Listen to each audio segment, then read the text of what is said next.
Good evening. It is now 6 p.m. and welcome to the Community Development Committee meeting. I'm the Chair, Louis Washington.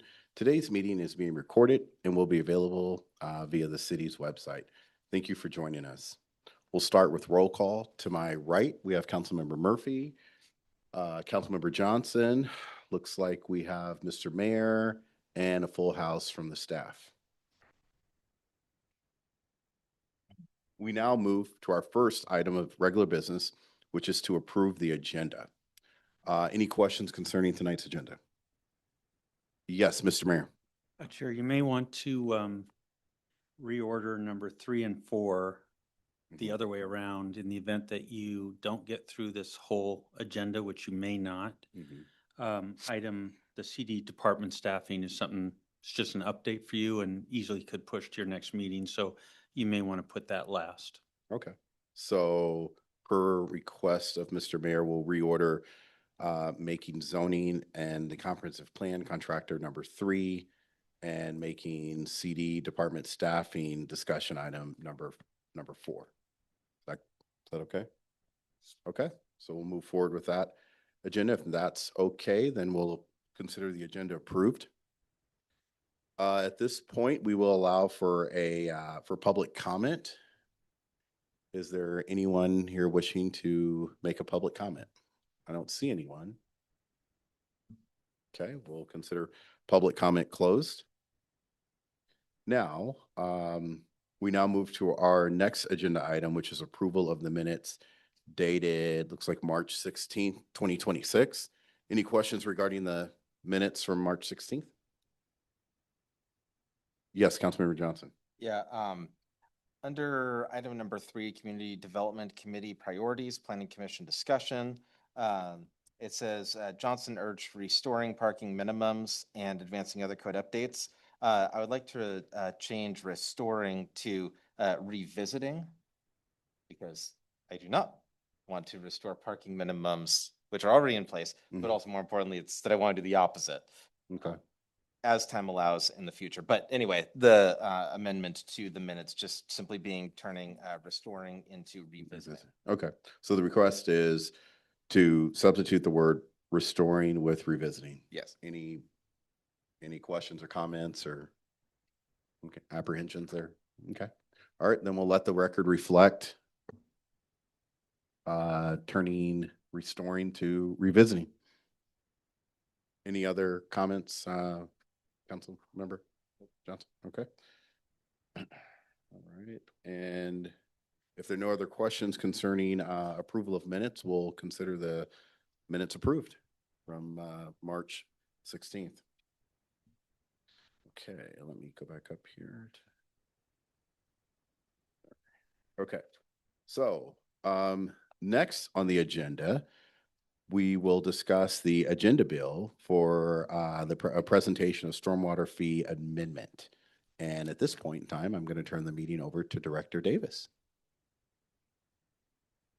Sorry. I'm going to turn. Yeah. Well, I think Director Davis is going to turn the meeting over to our finance director. All right. Thank you very much, Chair. Normally at this stage, I would probably hear the claims approval report, but I'm in the wrong for that one. I'll hold off on any comments. Wrong on that. committee. Yeah. Wrong committee. Thank you. It's a Monday, everyone. Happy Monday. Happy Easter as well. So tonight we're going to be discussing an ordinance amending the Stormwater Utility Code. And we're really discussing the Stormwater Code in relation to previously disturbed parcels. Now, recently, a problem has been identified, in essence, asking a question if previously disturbed parcels are treated fairly.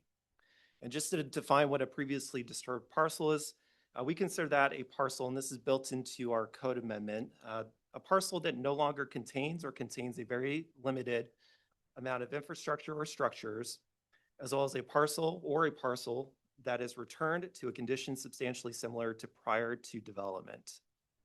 Now, in some cases, we've got previously disturbed parcels across the city. These previously disturbed parcels may lack city stormwater infrastructure service. Because of that, the owners of those previously disturbed parcels are asked to pay into a system, a stormwater system, that they do not use, nor really receive any direct benefit from. In addition to that, what's exacerbating this issue is there's a double whammy here, and that double whammy is the limited use and economic activity that happens on that previously disturbed parcel.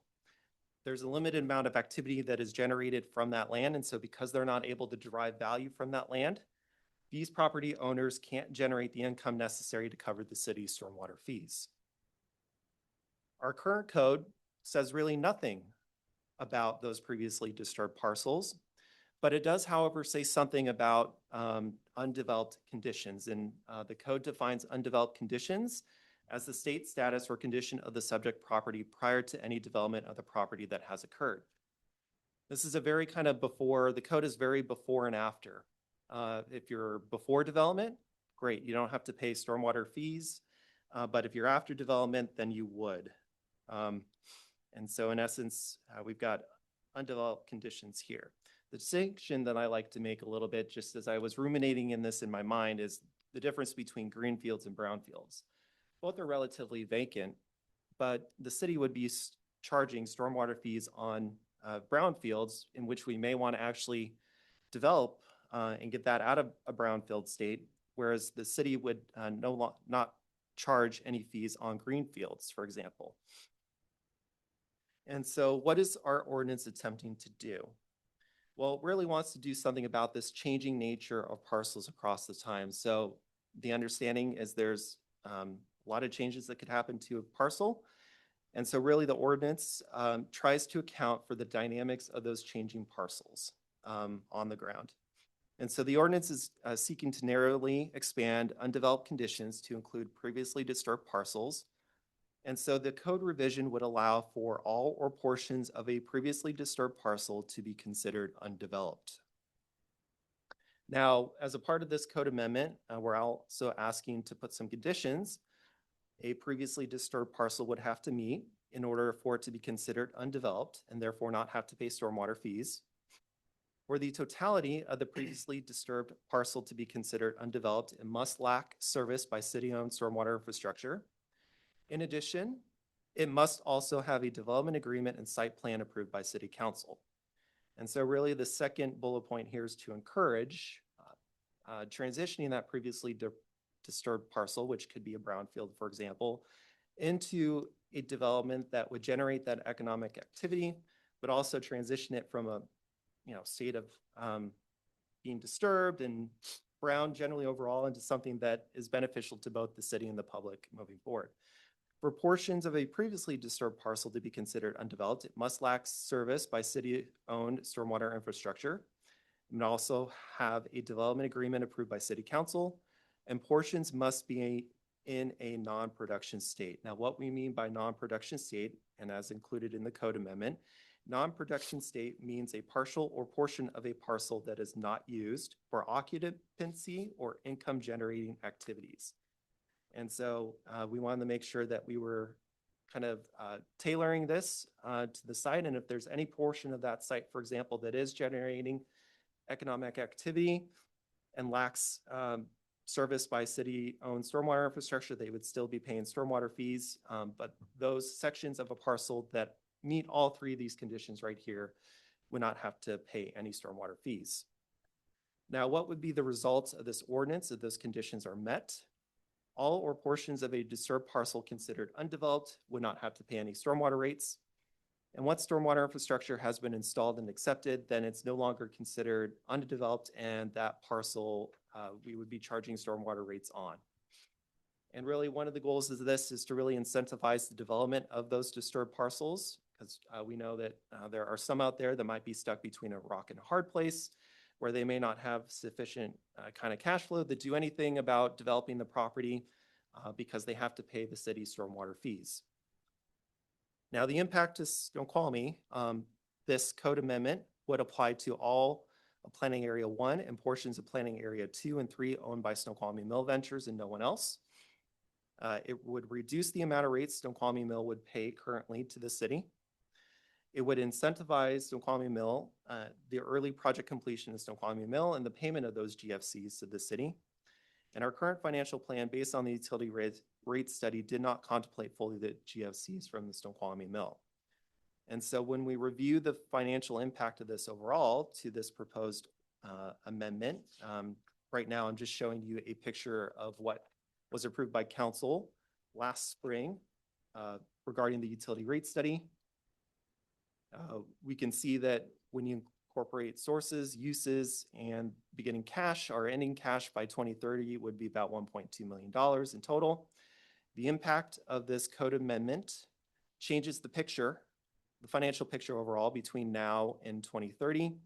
In essence, the city of Snoqualmie would be collecting less in rate revenue from Snoqualmie Mill, but we would actually get a boost in GFC revenues that we would collect between now and 2030. As a result, our total sources would decrease about $100,000. But once we also account for 2025 and how much we spent overall, which was less than what we had anticipated in the utility rate study, our total uses would actually decrease roughly $600,000. And once you incorporate those changes from both the 2025 actuals and the ordinance into this, our ending cash would actually be higher by about $400,000 by the end of 2030 during this period. In addition to that, staff have also kind of reviewed maps. See lots of maps here, I think, overall. And they've looked to see if any other parcels would qualify for really this code update here. And what we've noticed is certainly we've got basically every parcel except for a couple that have substantial amounts of stormwater infrastructure or stormwater infrastructure kind of surfacing that site. So here, what you're looking at is you're looking at a map of all of our stormwater infrastructure specifically for the Upper Snoqualmie Ridge, or otherwise known as SR2. You'll notice that there's a number of cleanouts, and we've got the legend there on the left as well, a number of cleanouts, a number of catch basins, and a lot of different elements of our stormwater infrastructure that's working to support Snoqualmie Ridge 2. If we turn the slide over to Snoqualmie Ridge 1, you see plenty of stormwater infrastructure here. All of it serviced by stormwater infrastructure that we have. When you turn your attention to downtown, you'll notice a lot of catch basins, and there's a couple outfalls to the Snoqualmie River from there. But these parcels downtown are served by stormwater infrastructure. And then when you turn your attention to really the lower Snoqualmie Ridge, Snoqualmie Falls and Snoqualmie Mill, you'll notice that there's a fairly substantial gap in stormwater infrastructure located in the kind of rightish corner that we see there that lacks stormwater infrastructure overall. As a result, these owners of these parcels right here that lack the stormwater infrastructure are paying the city stormwater fees currently right now to the city in pretty substantial amounts as well. And so as a consequence of this, applying the ordinance itself, these parcels potentially would not contribute to the city's stormwater rates at this time until they are sufficiently developed and that stormwater infrastructure have been installed, in which they would come back online and pay the city stormwater rates. And so with that, our goal with this agenda bill is to bring it forward to you today for discussion, but also we would hope to present it to the full council for first reading of the ordinance on April the 13th, and then for adoption by council on April the 22nd or 27th. Sorry, my apologies. And with that said, I'll turn it back over to the chair. Okay. Good information, a lot of information. I'll just kind of start off here just with two questions. So is it previously disturbed parcels? Is that? Yeah, that's okay. Do you have a definition for that? Yes, I do. So the definition of previously disturbed parcels that we've included as part of the code amendment is a parcel that no longer contains or contains a very limited amount of infrastructure or structures, or a parcel that is returned to a condition substantially similar to prior to development. Okay. And with that definition, Director, I'm assuming there's no time limit on it. So it could have been a parcel that was disturbed 100 years ago. And there's no necessarily time limit on that. Is that correct? Yes, I don't believe that there's any time limit on that. Okay. Okay. And a quick follow-up question. If you go back to the economic impact statement, just to make sure I'm tracking with you. Yeah, there. Okay. So I'm not trying to be cool. I just really can't see the numbers. Yeah. Okay. You are cool. Yeah. Thank you. Appreciate it. So, and again, just, walk me through it like I'm a 5-year-old. Okay. So so at the end, 2030 ending cash would actually increase by $400,000, roughly, approximately. And is that a function of what we didn't spend in 2025 or the GFCs or both? So it's really a combination of both, I would say. So we know, for example, that we're going to see reduced rate revenues come into the city. But in order to make up for that, we're expected to collect more in the GFCs. Now, the GFCs aren't going to fully offset the reduction in the rate revenue. And so consequently, we do have savings, for example, from 2025, just in terms of our operating expenditures alone, as well as we didn't issue any bonds last year either, that will help to kind of augment that a little bit as well, which is why we're going to end the 2030 period with our ending cash balance ending higher than what we had anticipated as part of the utility rate study last year. Okay. Okay. Just a quick follow-up. Yeah. So again, kind of going back to the $400,000, is that capital we didn't spend in 2025, operating budget, or both? No, it's primarily the operating expenses. So as you can see, we've got capital expenditures also outlined here. We expect our capital expenses over the 6-year period that we've got here to actually increase $100,000. So all this would be, well, the GFCs are offsetting a substantial portion of the rate reduction that we would see. But in addition to that, we've saved roughly $500,000 in operating expenses in 25. Okay. From just projects we didn't start. Uh, I'm assuming. Not necessarily projects. So this is operating expenses. So, salary savings, for example, we could have overestimated, right? Our salary expenses was benefits too. Professional services that were not rendered necessary, and things like that. Okay. Okay. Councilmember Johnson. So to make sure that I understand, it's not that this ordinance would lead to us having a higher ending cash balance in 2030. It's that when we look back at the numbers since we did the rate study and including the GFCs, that even if we did this ordinance, we would still end up with a higher cash balance in 2030.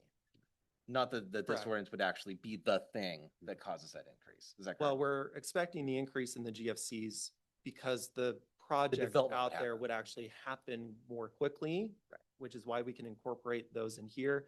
Now, the utility rate study just calculated their GFCs based off a kind of a nominal growth rate. Overall, if we're expected to see some of these projects get completed, we would expect GFCs to come in what that nominal growth rate was incorporated into the utility rate Please. study. Please go ahead. Quick follow-up. Then for the GFCs, is that only for planning area 1 then? Correct. So just a quick follow-up, Director. It's really a function of both. It's a function of, hopefully this project gets moving off the ground pretty quickly. We see the impact to the GFCs, but the savings that we're experiencing with the operating budget, which to Councilmember Johnson's point, really would have the ordinance itself doesn't impact that piece. So kind of looking at that number, it's 400,000, maybe half and half. Is that the way to kind of look at it? Well, we Roughly. can see that the rate revenues are decreasing $500,000. The GFCs are increasing $400,000 primarily because we would expect this project to move forward within this time frame, which means the $100,000 is offset, therefore, by the operating savings that we saw for 2025. Councilmember Murphy. So I'm clear, the numbers we see here, does that assume project completion at the Snoqualmie Mill site? Like these numbers assume that has been completed to fruition? Yes, Okay. correct. Well, planning area 1. Planning area 1, got Yes. it. And then can you walk me through the way in which this, and I think this just to kind of like catch me up, incentivizes early project completion. Can you expel that out a little bit for me in terms of like the looking behind some of the purpose for kind of for this and the landowners there? Do you want to comment on what, or I can? Happy to. So in essence, some of the struggle that is experienced is a cash flow issue. So in essence, they're paying pretty substantial stormwater fees to the city, but they do need some of that cash in order to be able to complete some of the environmental reviews that they need overall. So in essence, these stormwater rates are to a degree preventing them from having the cash flow necessary in order to get a lot of that work done that's required as a part of the overall site plan and other sort of permits are, I'm in the wrong committee. That's Mostly yeah, environmental reviews. right. Environmental reviews and things like that. And so this would be just kind of a way to help kind of unlock that is what we're proposing. Got it. That's helpful. Councilmember Johnson. And just to underscore that they are not currently being serviced at all for stormwater. Even though based on the water rates or the stormwater rates as they stand, they'd be paying a substantial amount. Mr. Mayor. So hopefully this is helpful. My understanding of that project, which again, the city council has approved the development agreement, and in the case of planning area 1, the site plan. And so the developer's now going through this process of their environmental impact study. They've completed that study. That was completed last year. That gets submitted to the state, and then a very rigorous process happens. And that's been ongoing for many months now. The developer has to respond to questions that are raised by the state, and there are a lot of them. Our understanding is they're spending about $50,000 a month on consultants to do that, to respond to the EIS. And our understanding is that they're sort of getting squeezed by the need to pay those fees, as well as the substantial increase that the city has imposed on stormwater fees. As you'll recall, during the course of last year, those stormwater fees were bumped up quite a bit. At the time they acquired this property, they were paying about $11,000 a month in stormwater fees to the city. This does not take them back to zero. In fact, our estimate is they'll be paying about $17,000 a month. What they've sort of come to us and said is, hey, you're now actually charging us over $40,000 a month, which is a much different number than when we sort of walked in the door. And, it was one thing when we thought, okay, there's some unfairness inherently here, but now that's just gone to a level that they're actually holding back on completing their EIS process. And so the city's interests here are to some degree aligned. Certainly we want a thorough, complete EIS process. Nothing goes forward unless the state and us are satisfied in that regard. But the sooner that gets resolved, the sooner the thing that we've entered into an agreement on happens and generates those GFCs. So the sort of interesting math here is, yes, we get a little bit lower rate revenue in the near term, but we also get a GFC that almost completely offsets that in the near term. Not quite as near term, but certainly in the period between now and 2030, it appears to be essentially an offset, close to an offset. And then as we look at all our costs, we see, by the way, our costs are, so one of the sort of points of view that's kind of behind that presentation is, hey, how are we doing in this utility? Are we sure we're safe? Just from the health of the utility perspective. And that's the reason for showing you, well, here's how the updated numbers are running, and we do appear safe. Not only can we cover that 100,000 difference that we see, but actually it seems to be running pretty solidly right now. So that just provides sort of, from that perspective, a little bit more assurance. But I just sort of summarize those comments by saying this is not a free ride. They're going back to 17,000, which is definitely significantly more than when they bought it at 11,000. It just gives some relief to the big increases that we did to this utility, knowing that they're not receiving any services and wanting to encourage them to complete this process that they're in and recognize there's a benefit to the city. So hopefully that's sort of helpful. It's kind of some of the behind the scenes numbers, and I know I did that pretty quickly, so happy to take any questions, but that's sort of the logic that that we kind of developed in kind of looking at this. So just a quick follow-up to that, Mr. Mayor, just to make sure I'm following you. They would still continue to pay the roughly $18,000 combined for sites 2 and 3. That's correct. Okay. Additional questions? Nope. Councilmember Johnson? Yeah, doing some very questionable math here. I came up with that they're paying about 10% approximately of the total rate revenue according to slide 7. Well done. That's a fair estimate.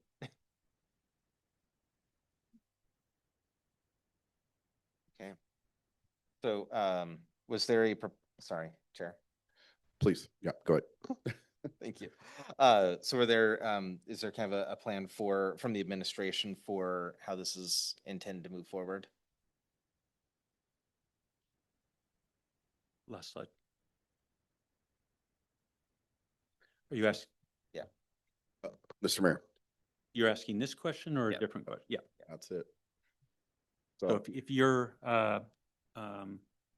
if this, so what we're asking you is to bring this forward, this presentation along with the draft ordinance to the full council meeting where there would be a first reading and then 2 weeks later, a second reading. any thoughts from the committee on that? So in essence, at our next council meeting, we'd have the first reading and a second reading last council meeting of the month for April. Sounds good. Okay, yeah, let's move it forward to council. FNA. I thought it was FNA. No, No, council. it was council. Yeah, council.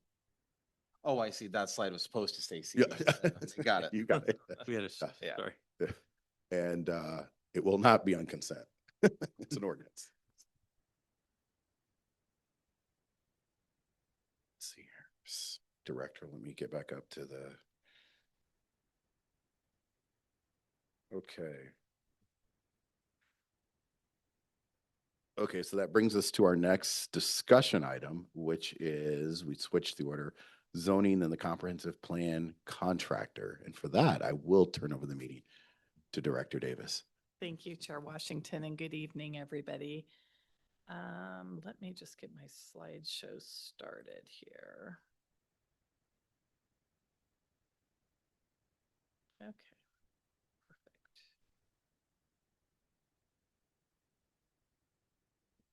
Okay.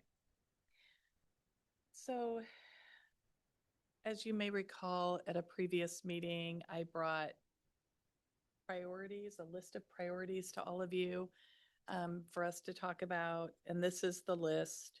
I updated the top couple of things that I felt like we all landed on that we needed to get done.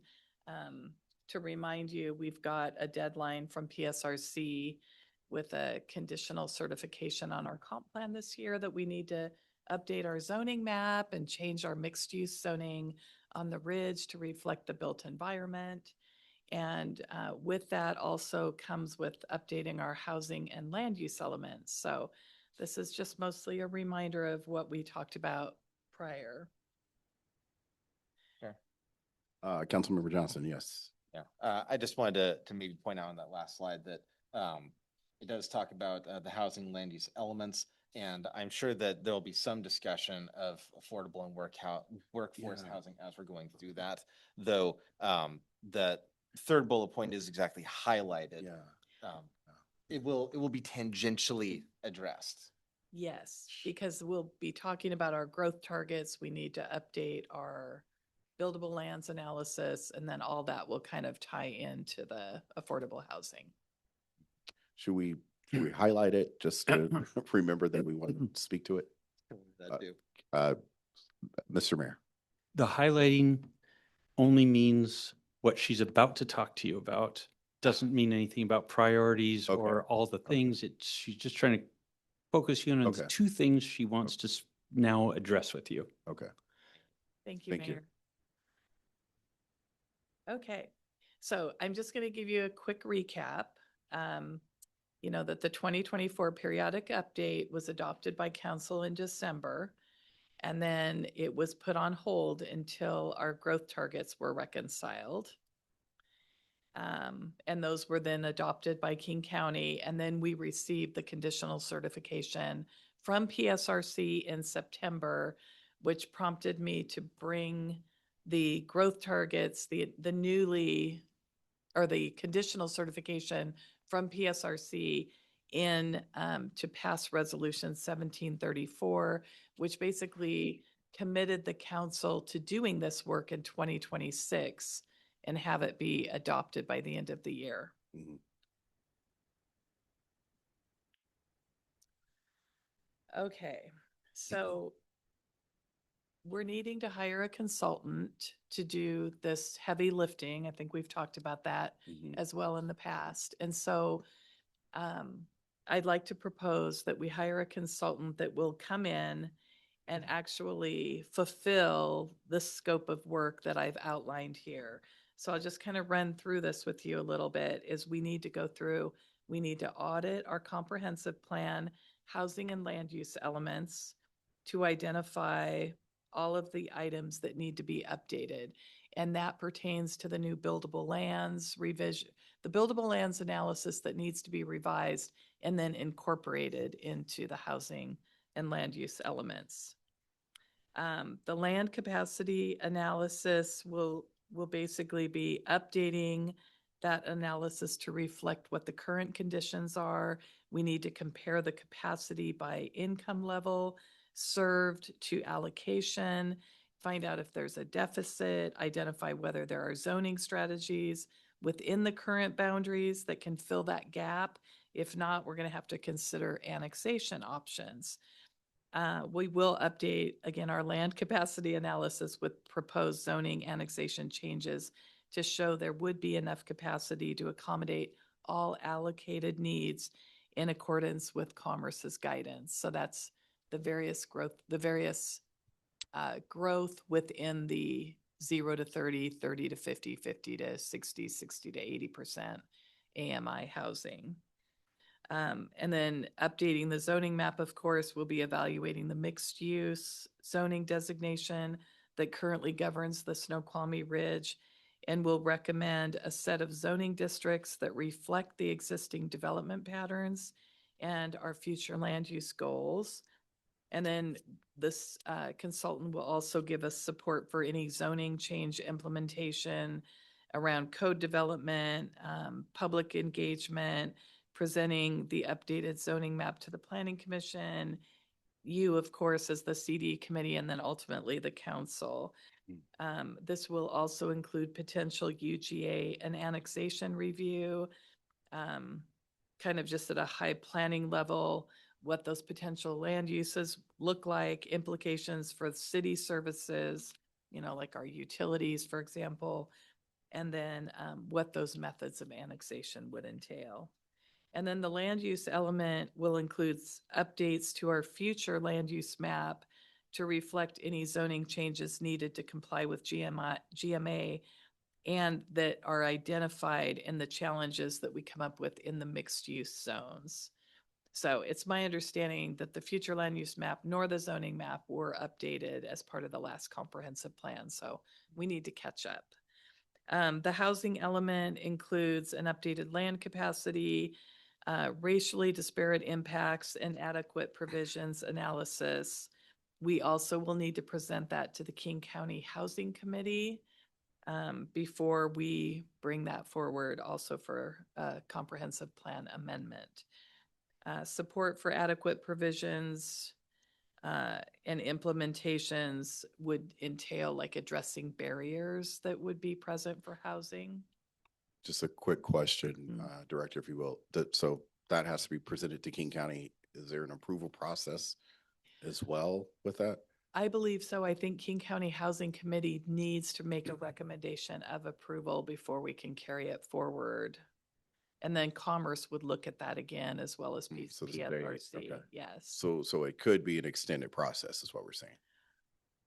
It could Potentially. be, but I'm hoping not because we committed to getting this done. So I think we can hopefully make that work. I Yeah. think that's my question, that Yeah. we've made a commitment to get this done in a Yes. year, Yeah. but for reasons beyond our control, right? I mean, we're Mhm. dealing with other entities. If we can't because it becomes a longer process, Mhm. um, is there any gray area there for us? I think we'll have to cross that bridge when we come to it, and that would entail just reaching out to PSRC and asking for an extension. Okay. Okay. We also need, of course, the support for the comp plan amendment adoption process. So I'm anticipating probably 8 to 10 evening meetings with stakeholders, the planning commission, city council, to explain all the requirements that are going to be needed and present options for the council to decide on. And then a community engagement strategy would entail like workshops, stakeholder meetings, online engagement tools, and participating in special events, hopefully throughout the summer. And those would be staffed with hopefully the consultant and staff here. And then, of course, supporting the SEPA process. This will likely require a SEPA addendum to our previously adopted comp plan or possibly a new SEPA. So, and then audit our land use code for compliance with the new GMA requirements. So we're going to have to go through our land use code, the zoning code specifically, look at middle housing, ADUs, co-living, permanent supportive housing, emergency housing. I think a little bit of that was touched on as part of the comp plan update, but we may need to go back and further refine that depending upon what new zoning districts we come up with the zoning map. Yeah. So those are kind of the high level items that we'll have to address with the consultant. Again, want to stay positive, Director. It's a pretty tall order. If I can be honest, it's a tall order. We're already in Q2, the beginning of Q2, April. We're really going to have to be diligent on this. I mean, just, all of us and working with the consultant. Mr. Murphy. Yeah, just to clarify, so this is all funnels into the comp plan amendments due at the end of the year. All like this scope that Yes. you're talking about.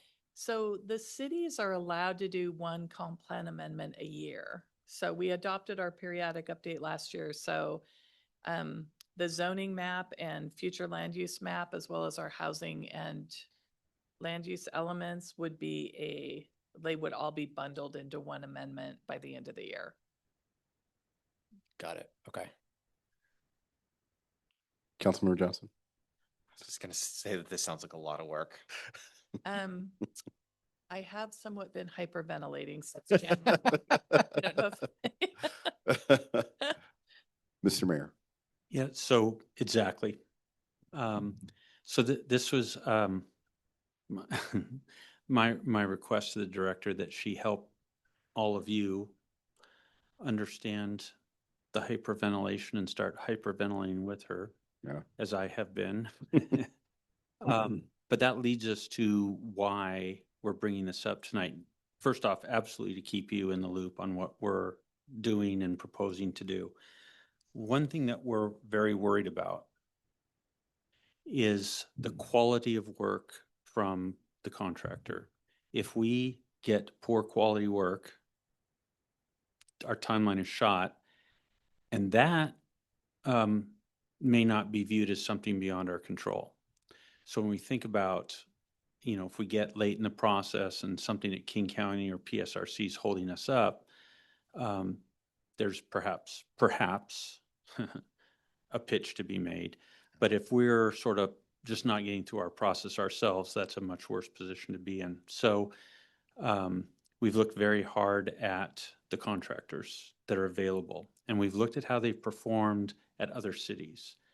And it turns out that there are not that many companies that do this, consultants that do this, but it turns out the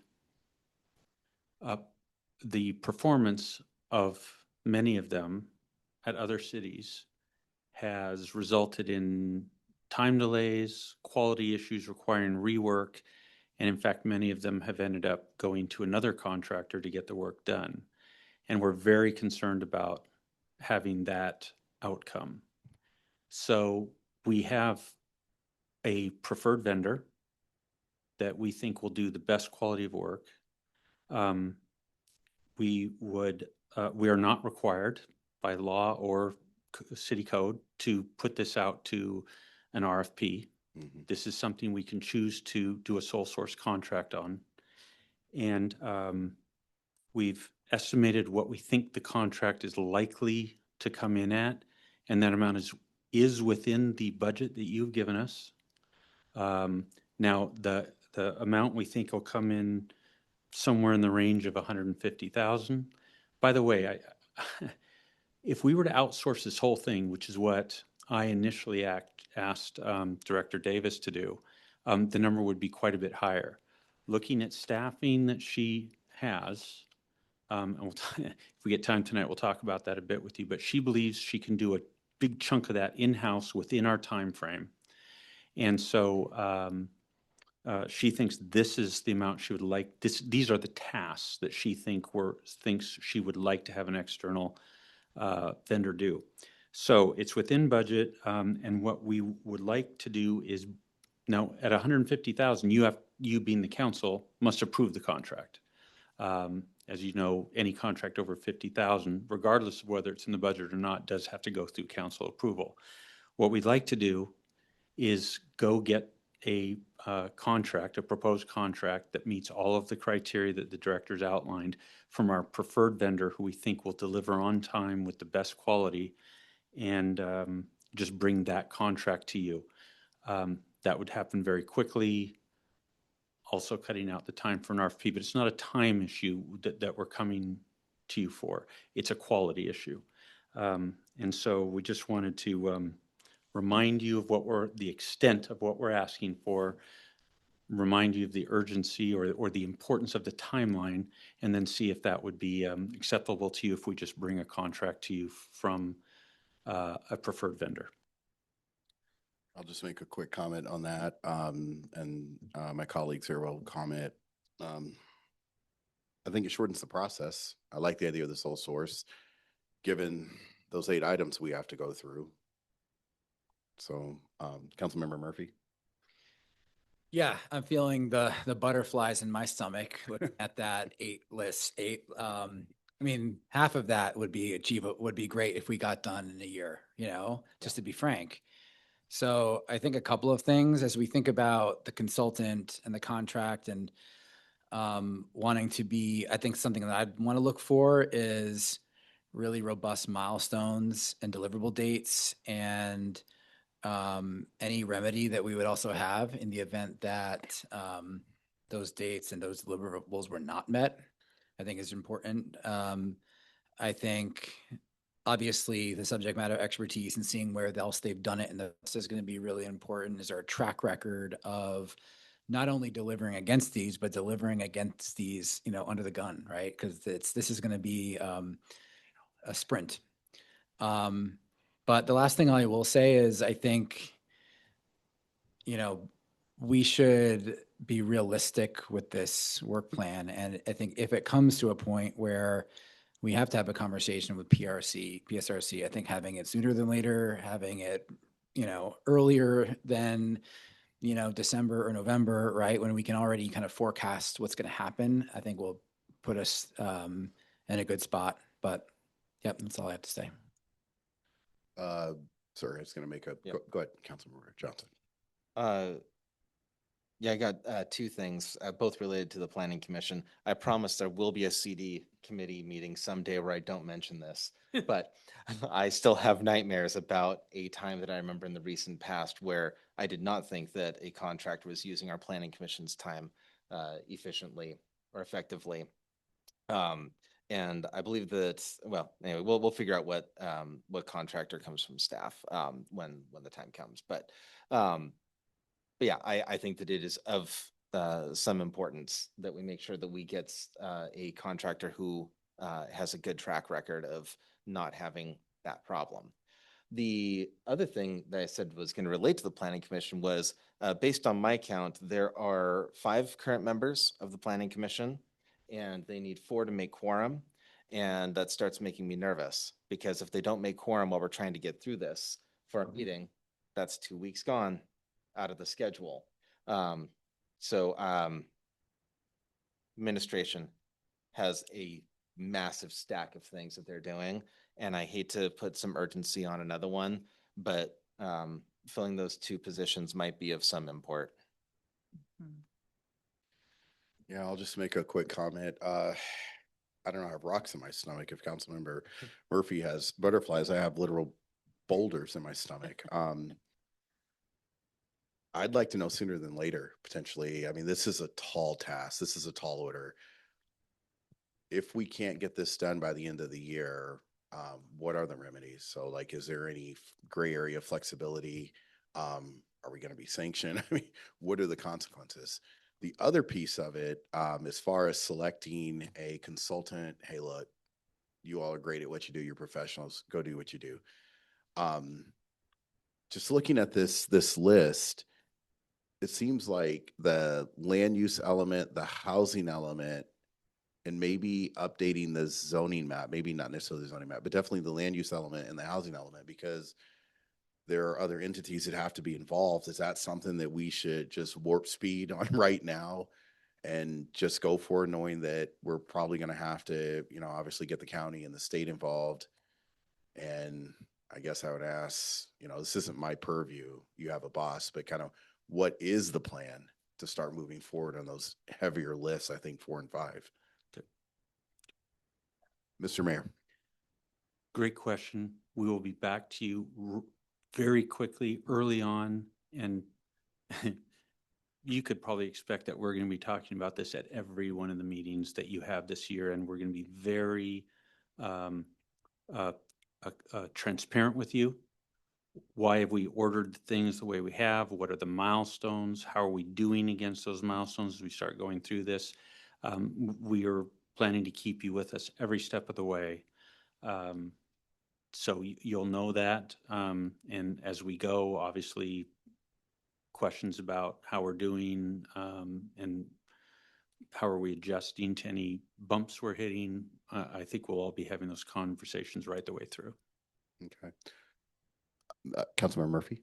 Well, I'll end on a positive note, because I think a lot of the work here is very exciting, and I think it's very, very needed in our community, right? And we talked about tangentially affordable housing and retaining affordable housing and finding kind of place for affordable housing, and all of this underlying policy will drive so much of our community's growth and vision for the future. So I think, yes, it's a long list, but it's an important list. And I think it's one that could have a outsized dramatic impact in terms of what Snoqualmie will be going forward.